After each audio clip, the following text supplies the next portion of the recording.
So hi again, everybody. I am with Adnan. He comes from Somalia and has a little message for Malagasy people about development and cost in general.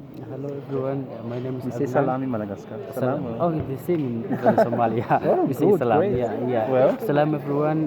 My name is Adnan and I'm from Somalia. And we in Somalia we have the two and largest, longest coastal line in Africa, and there's nothing much done toward this preserving and protecting our sea. And I'm here to encourage my fellow Madagascaris to preserve the nature, to preserve their sea, in order to protect our lives and for us and also for our upcoming generation. So I would like you to encourage you to protect our seas.